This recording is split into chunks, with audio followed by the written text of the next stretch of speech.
Assalamu alaikum warahmatullahi wabarakatuh.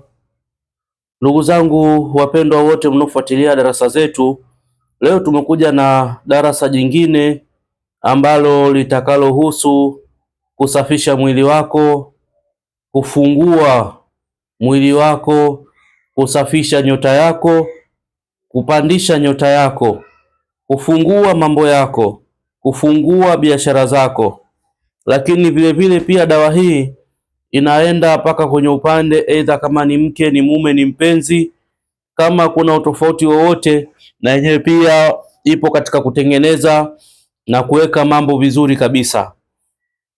Hii dawa ya leo ambayo tutakayoizungumzia ni dawa inayoitwa mlialia. Dawa inayoitwa mlialia ni dawa nzuri sana ndugu zangu. Nitaelekeza leo juu ya dawa hii mlialia na sehemu ya matumizi yake na jinsi inavyokwenda kufanya kazi. Unapotumia dawa hii ya mlialia unaweza ukatumia kwa namna mbili. Namna ya kwanza unaweza ukaitumia kwenye upande wa kuoga katika mwili wako, lakini namna ya pili unaweza ukaitumia kwenye upande wa kujifusha, yaani ukachoma ukajifusha katika mwili wako. Lakini namna ya tatu unaweza ukachanganya na mafuta ukaweza kujipaka katika mwili wako. Dawa hii uzuri wake, vile unavyokusudia, vile unavyoinuia, ndivyo inavyoenda kufanya kazi. Ndiyo uzuri wa dawa hii ya mlialia. Vile utakavyoikusudia ndivyo hivyo itakavyokwenda kufanya kazi. Hii dawa kuna mti maalum ambao ndo unatumika kwenye upande wa dawa hiyo, ambayo jina lake inaitwa hivyo hivyo kuwa ni mlialia. Dawa hii ukishaichuma au ukishaiandaa kutokea huko porini, ukishakuja huku, maandalizi yake kwanza, taratibu zake kuweza kuichuma, atakuwa ichume vipi? Unatakiwa uende pale mida ambayo ni ya magharibi, jioni magharibi, utakuwa uende pale hali ya kuwa ukiwa umebeba unga wa mchele. Mchele ule umesagwa, unga wake unaobeba, unaenda pale. Ukifika pale unazungushia katika ule mti. Ukishazungushia katika ule mti, unatoa njia za kualika, yaani unachora mistari. Mistari utakayochora, utachora mistari ambayo itakuwa ni ya pembe zote nne. Utachora mistari ya pembe zote nne.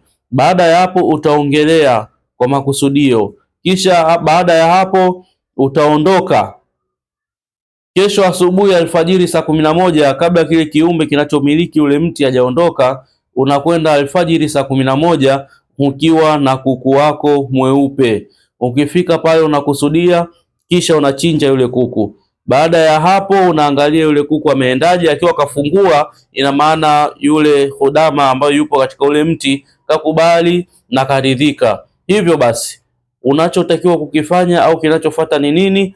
Unatakiwa sasa ukate ule mti kuchukua zile dawa, na dawa inatumika ni magome pamoja na mizizi yake. Baada ya hapo utarudi nayo katika mji wako, kisha baada ya hapo aidha utaianika au kwa namna yoyote mradi kauke, kisha utaisaga, itakuwa ni mfano wa unga. Baada ya kuisaga kuwa mfano wa unga, ndipo inakuwa iko tayari kwa matumizi. Dawa ile ile ambayo ni ya unga unaweza ukachukua ukaweka kwenye maji ukakusudia ukanuia, nahitaji fulani anililie, anipende, anikubali mimi fulani. Au unahitaji biashara yangu iwe na mvuto na wateja wengi, wanipende mimi fulani, wanikimbilie, wateja wanililie mimi, wasiende popote, waje kwangu. Hata kama wakifanyiwa chochote huko wanapokwenda, waone hapa kwangu mimi ninachokifanya ndo bora au ndo kizuri zaidi. Hapa kwangu mimi ninachokiuza ndo kizuri zaidi. Unakusudia hivyo, kisha unaenda kuoga.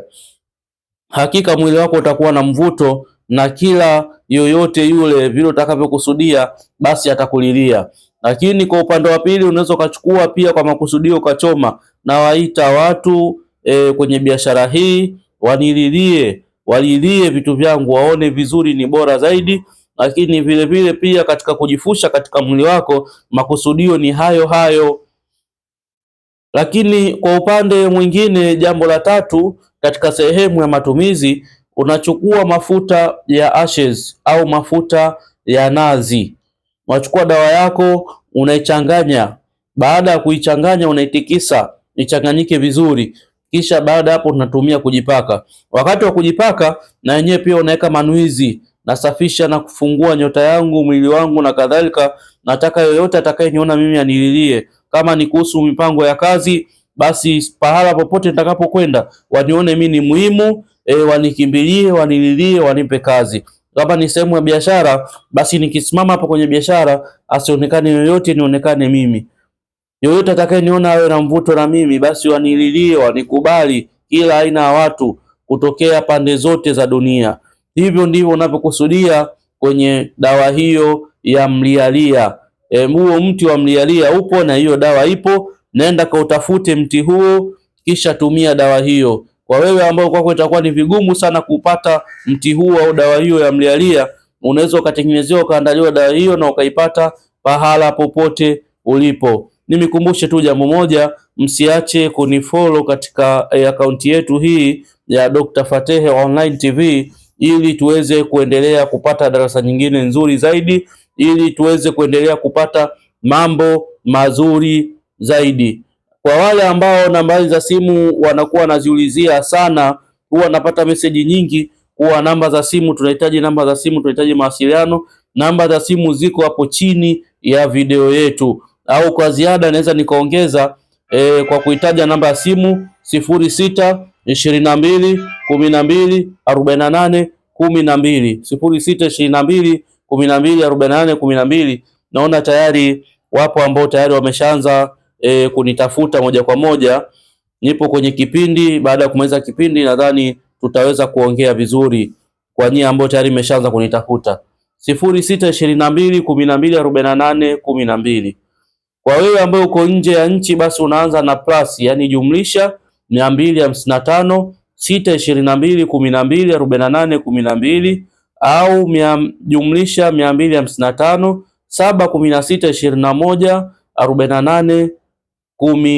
716214812. Hivyo basi usiache kunifollow, usiache kushare video hii ili wengine wapate faida, na kuna vigongo, kuna darasa nzuri zaidi zinakuja. Usichoke kufuatilia chaneli yetu hii mara kwa mara, utakutana na mambo mazuri sana. Assalamu alaikum wa rahmatullahi wa barakatuh.